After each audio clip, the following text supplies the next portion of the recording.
Eh bien, je suis avec Philippe Péchy de la société Heidenheim. Bonjour Philippe, j'espère que tu vas bien. Bonjour Jade, je vais très bien, merci. J'espère qu'il y en a de même pour toi. Mais oui, écoute, tu as fait 3 mètres pour venir jusqu'ici parce que tu es juste à côté du démonstrateur Heidenheim dans l'usine pilote. Est-ce que tu peux nous dire un petit peu ce que fait Heidenheim et puis nous parler de ce démonstrateur? Oui, effectivement, nous sommes aux avant-postes de ce bel événement full robotics organisé par Proxy9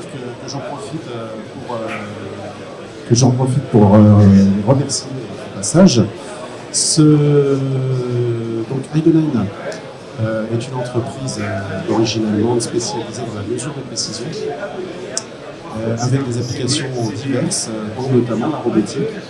On intègre des solutions de mesure angulaire par codeur dans les moteurs de robots et pour améliorer la précision de certains robots, on propose aussi des solutions de mesure angulaire comme on le montre aujourd'hui sur le démonstrateur réalisé par l'équipe Proxy9. Des solutions de mesure angulaire de précision qu'on vient ajouter, coller directement à l'extérieur des axes du robot.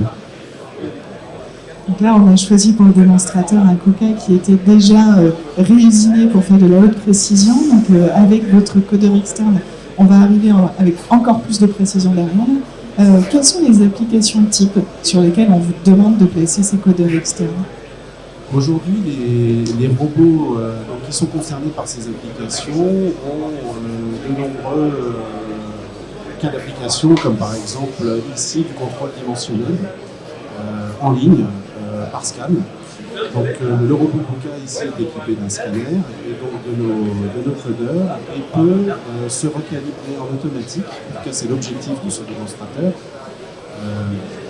De développer une solution de recalibration automatique en utilisant la mesure angulaire externe que nous avons intégrée sur le démonstrateur et indiquer au robot quelle est son erreur de position pour qu'il puisse à nouveau retrouver la précision qu'il pouvait avoir soit en début de journée parce que les températures ont évolué, soit en début d'exploitation lorsqu'il était encore tout neuf sorti d'usine ou de retrofit. Ce qui permet de contribuer notamment aux vertus de l'industrie durable, qui permet un réemploi des pièces mécaniques, du matériel, plutôt qu'un surcroît, une augmentation de consommation de pièces ou de maintenance, j'allais dire, un peu trop préventive, plutôt que prédictive par exemple. Ah, intéressant. Est-ce qu'on peut imaginer ensuite aller même dans ces technologies sur peut-être des robots de 2e ou de 3e vie qui à un moment donné sont plus très précis pour pouvoir continuer à avoir une utilisation sur le long terme? Eh bien, disons que c'est l'idée du projet, d'essayer de tendre vers ce type d'application. Évidemment, l'étude sera réalisée, notamment avec les équipes de Proxy9 pour étudier la faisabilité technique du projet. Mais la simplicité de cette intégration est telle qu'on ne va pas s'interdire de vouloir essayer de le faire finalement. Donc soyons optimistes et puis lançons-nous. Super. Un grand merci Philippe. Je garde ton mot de la fin, mais ne nous interdisons rien et soyons optimistes pour le futur de l'industrie. À très bientôt et puis belle journée.